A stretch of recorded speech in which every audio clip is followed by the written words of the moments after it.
Okay, so today Sabotage and myself will be showing off the Mystery Ranch 3-day assault pack with a little bit of a comparison to the CamelBak TriZip, which is a licensed version of the pack.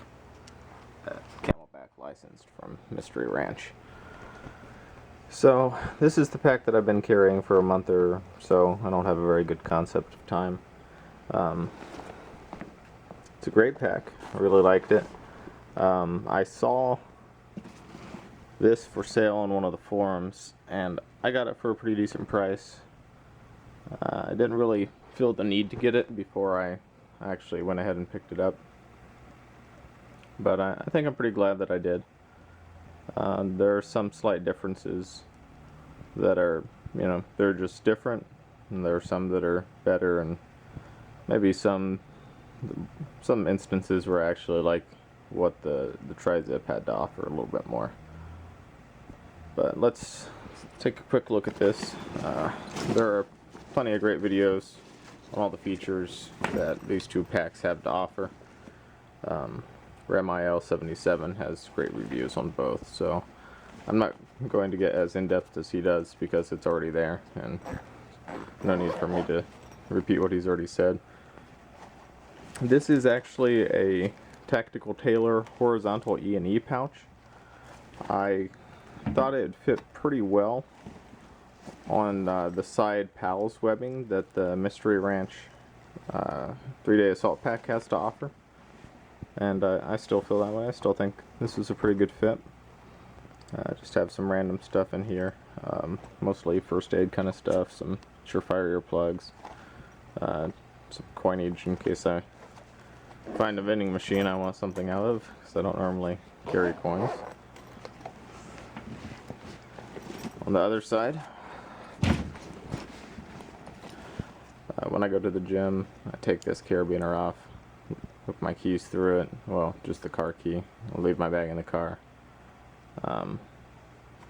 Leaving your bag on the passenger seat of a car while going into a gym probably seems like a bad idea to most people, but it works out pretty well when you're on a military installation. You don't normally have to worry about smash and grabs or anything. Here is the Tactical Tailor Enhanced Admin Pouch, it's called. You can see I don't really have a lot of stuff in here. It's like a drill bit extender. Well, not drill bit, but a bit extender for, say, these kind of bits. All this stuff I have in here for use with my ratcheting screwdriver that I carry around. This is for maps, but I think it might work pretty well for any sort of papers you might need to carry. This bag actually doesn't have anywhere good to store papers. With this bag, see, now I don't actually use bladders. I use water bottles. I removed the water bladder that came with it, and I used the area where you're supposed to store the water bladder.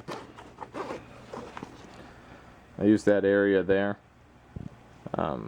Just shoved like a plastic 5-star folder or whatever in there, and I'd keep any sort of papers or documents I needed to in here. This bag doesn't have a similar location, doesn't have an area set aside for that. It does, however, have a similar thing to what the CamelBak TriZip had in the front. Sorry, this is a little bit difficult to do with one hand, but I don't have any sort of a tripod that would work for filming this. So it has this area here, right? You could probably put a laptop in there maybe if you wanted to, or a lot of other things, but I can't fit a folder in there nicely, or even, normal size paper. So I just have a pair of mechanics gloves in there.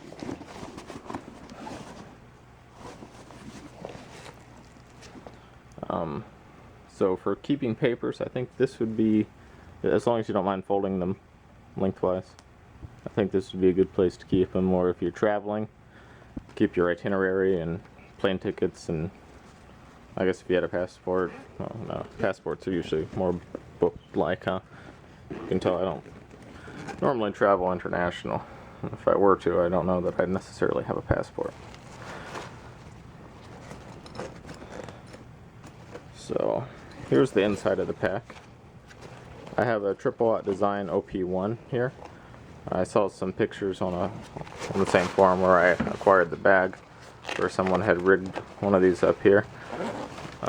It fits the palace webbing almost perfectly. I think the OP1 is 4 across and the palace is 5 across, so you can't exactly center it perfectly. But the degree to which it's off center is pretty insignificant. So, just you know, some random items. A small precision screwdriver from Lowe's, Sharpie, hand sanitizer, Fox 40 whistle. This here's a neat device. I don't know if I showed it in any of my other videos or not, but you just kind of wedge it into a door. See if I can do this one-handed. It might help if I'm looking at it instead of looking at the camera. Don't mind me. There we go. So anyways, you wedge it through the door and you run this through it. Then the door can't be opened from the outside. It actually came in handy when I was in Vegas once. Maintenance guy tried to come in while my wife and I were in the room, and I had this in because he was just coming to check the fire alarm. Didn't bother knocking or making sure anyone was there or anything like that. Just opened the door. So, well, attempted to. Didn't work because of that. So I was pretty happy I had that. I was actively using it. I'm gonna end up putting a little bit more first aid stuff in here. Haven't really got around to it yet. I've only had this pack since yesterday, really. Haven't even brought it to work once yet. I transferred my lights over. They're good if I'm in a dark area. I'm trying to see the contents of the bag. Something different, there are these built-in storage areas on the inside of the 3-day assault pack. Those are not to be found on the TriZip. This mesh area, I want to say it's a little bit larger than it is on the TriZip. I'm gonna bring the camera in close here. So, sorry for the awesome visuals.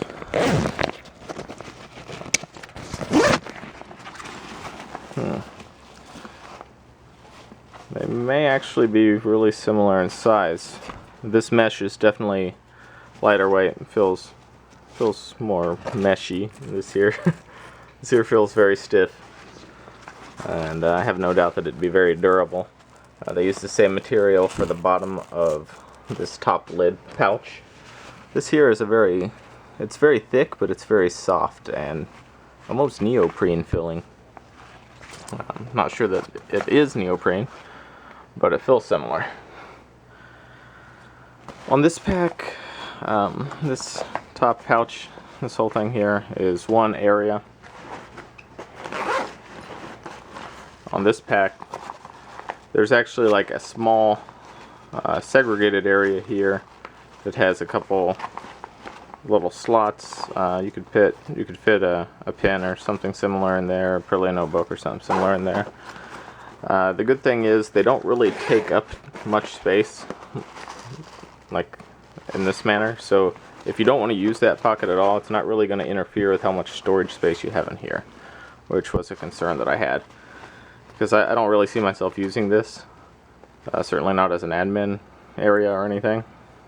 So I really like the way that this is just one open area, and this will pretty much function the same way.